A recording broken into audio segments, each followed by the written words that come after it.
శ్రీ మహాగణపతే నమః. శ్రీ సరస్వతి నమః. శ్రీపాదవల్లభ నరసింహ సరస్వతి. శ్రీ గురు దత్తాత్రేయాయ నమః. ఓ మహర్షి, దుఃఖించకు, నీ ప్రయత్నం సఫలమవుతుంది. భక్తిని లోకంలో ప్రసరింపచేయి.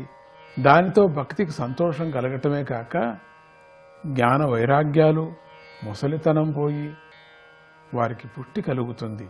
ఆ అశరీరవాణిని విని నారద మహర్షి ఇలా అనుకున్నాడు, ఈ వాణి చాలా రహస్యంగా ఉంది, ఇందులో స్పష్టత లేదు. లోకంలో భక్తి ప్రసరించేటువంటి మార్గమేది? భక్తిని అన్ని చోట్ల వెళ్ళాలి కదా, ఎట్లా నేను వెళ్ళటం? ఏదన్నా మార్గం ఉన్నదా? నేను ఈ విషయంలో ఏం చేయాలి నేను అని నారద మహర్షి ఆలోచించాడు. ఆయనకు కూడా ఏమీ తోచలేదు. వారిని అక్కడే ఉండమని చెప్పి తాను తీర్థయాత్రకు బయలుదేరాడు. ఆ సమయంలో నారద మహర్షి వెళ్ళని తీర్థం లేదు, కలవని మహర్షి లేడు. అందరూ భక్తి జ్ఞాన వైరాగ్యాల గురించి నారదుడి నుండి కథలు వింటున్నట్లుగా వింటున్నారే తప్ప ఎవరికీ ఏమి చేయాలో తోచటం లేదు. ఎవరూ సమాధానం చెప్పలేకపోయారు.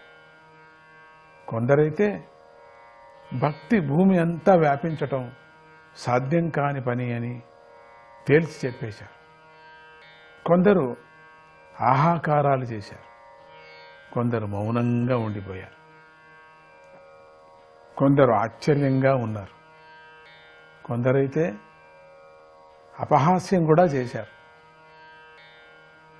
ఏదైతే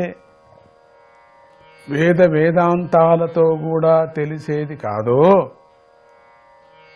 ఏదైతే నారదుడికి కూడా తెలియలేదో అది ఇతరులకు మాత్రం ఎలా తెలుస్తుంది చెప్పండి? భక్తి ప్రచార విషయంలో ఉపాయం దొరక్క చింతిస్తున్న నారద మహర్షి మెల్లగా బదరీవనానికి చేరాడు. ఇక్కడే తపస్సు చేస్తాను అని నిశ్చయించుకున్నాడు. అలా తపస్సు చేస్తున్న ఆయనకు ఒకనాడు సనకాది మహర్షుల దర్శనమైంది. నారదుడు మురిసిపోయి బాగా సంతోషపడి భక్తి జ్ఞాన వైరాగ్యాలు దుఃఖాన్ని పోగొట్టేందుకు ఉపాయాన్ని తెలపమని వారిని ప్రార్థించాడు. అప్పుడు ఆ మహర్షులు ఇలా అన్నారు, నారద, దుఃఖించకు, ఈ విషయంలో మేము ఉపాయాన్ని ముందే ఆలోచించి పెట్టాము. భక్తి ప్రచారం చేయటం నీ వంటి భక్తుడికే సాధ్యమవుతుంది. ఋషులు అనేక సాధన మార్గాలను చూపించారు. అవన్నీ కూడా చాలా కష్టకరంగా ఉన్నాయి. శ్రీహరి దర్శనాన్ని చేయించగల భక్తి సాధన మాత్రం రహస్యంగానే ఉండిపోయింది. నీ వంటి కొందరు మాత్రమే దాన్ని తెలుసుకున్నారు.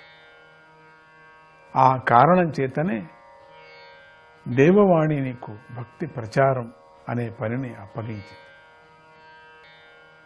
ద్రవ్య యజ్ఞము, తపోయజ్ఞము, యోగయజ్ఞము, స్వాధ్యాయ జ్ఞానయజ్ఞము అని ఇలా చాలా యజ్ఞాలు ఉన్నాయి.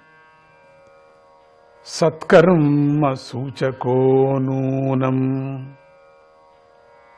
జ్ఞానయజ్ఞ స్మృతో బుధైః శ్రీమద్భాగవతాలాపః సతు గీత శుకాదిభిః. అన్ని యజ్ఞాలలోకి జ్ఞానయజ్ఞం గొప్పది. శ్రీమద్భాగవతాన్ని గానం చేయటం అనే జ్ఞానయజ్ఞం శుకమహర్షి మొదలైన గొప్పవారి చేత గానం చేయబడింది.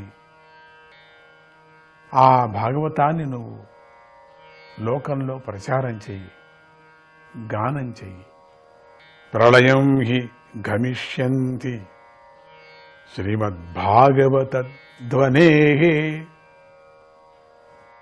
కలేర్దోషా ఇమే సర్వే సింహశబ్దాత్ వృకా ఇవ. సింహశబ్దాత్ వృకా ఇవ. భాగవత ధ్వనితో కలిదోషాలు కష్టాలు అన్నీ కూడా సింహగర్జనకు తోడేళ్లు పారిపోయినట్లుగా పారిపోతాయి అన్నారు. అప్పుడు నారద మహర్షి ఇలా అన్నాడు, ఓ ఋషులారా, నేను వేదాంగాలను అన్నిటినీ గానం చేసినా కూడా జ్ఞాన వైరాగ్యాలకు కష్టం పోలేదు కదా. ఆ జ్ఞాన వైరాగ్యాలకు కష్టం పోతేనే అప్పుడు సార్థకం అవుతుంది. అటువంటిది భాగవత గానంలో భాగవత గానంతో ఎలా పోతుంది నాకు చెప్పండి అన్నాడు. నేను ఏదేదో కష్టపడ్డా వాళ్ళ కష్టం పోవాలని, కానీ పోలేదు. కేవలం భాగవత గానంతో ఎట్లా పోతుంది? అప్పుడు సనకాది ఋషులు చెప్తూ, ఓ నారద, భాగవతం వేదోపనిషత్తుల సారం, అందువల్ల ఇది గొప్ప సారం కలిగి ఉంది. పాలలో పెరుగు ఉంటుంది కదా, కానీ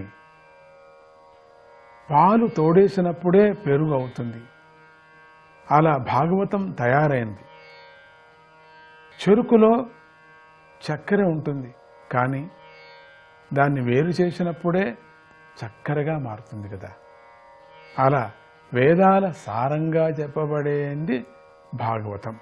ఇదం భాగవతం నామ పురాణం బ్రహ్మ సంహితం